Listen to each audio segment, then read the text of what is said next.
All right, I'm the Flat Rate Master, and today I'm ranting about stuff. All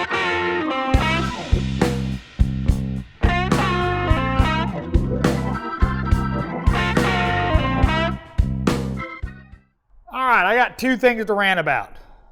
Title one is when you revise a part that requires modification to the vehicle, but you don't tell anybody. In case you can't tell, this is a GM accelerator pedal position. You know, a gas pedal with the whole fancy sensor and all that. Well, nothing real exciting, you know, had a 1-2 correlation code, was able to prove it, that it needed a APP. It was at the pedal, not the harness or anything like that. No big deal. Well, went to go put the new one in and it doesn't fit because they redesigned the back of it. Pedals different, all this stuff.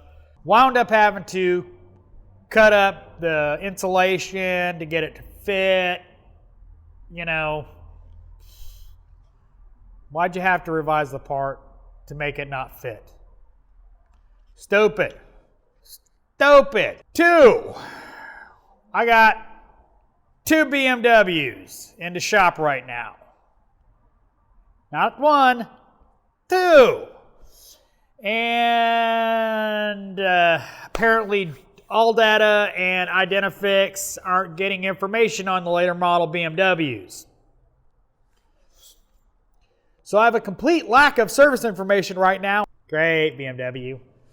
So I've got one BMW, which it's being fixed.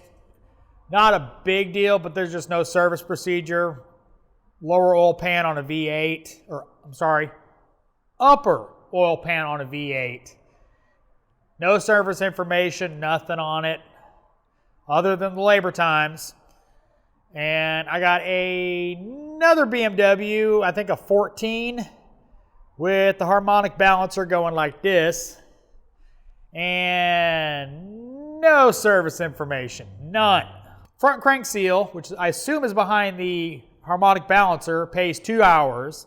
The harmonic balancer pays 1.2 after transmission removal. No service information. And it's an N20, by the way.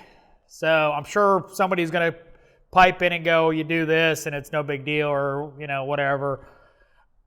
I don't know. It's like, come on, ALLDATA. I bet you if I logged into Mitchell, it wouldn't have it either. So it's just kind of like a rant. It's like, they're out of warranty, people. Why isn't the information there? I guess BMW's got to be a pain in the butt or whatever. I don't know, but no service information. I got the boss working on that. That one's getting fixed. So just always got, luckily he has torque specs on the oil pan. So no procedure as far as torque sequence, but he's got the torque specs. So hopefully we'll get information on the other one and we'll find, you know, we'll get it fixed. So my little rants for the day. If you like the video, give me a thumbs up. If you want to see more videos like it, subscribe. Make sure to hit that bell notification so you get notified when I put out a new video. If you didn't like the video, you know, BMW sucks, GM sucks, give me a thumbs down. Comments are always appreciated. And as always, thanks for watching. I am the Flat Rate Master.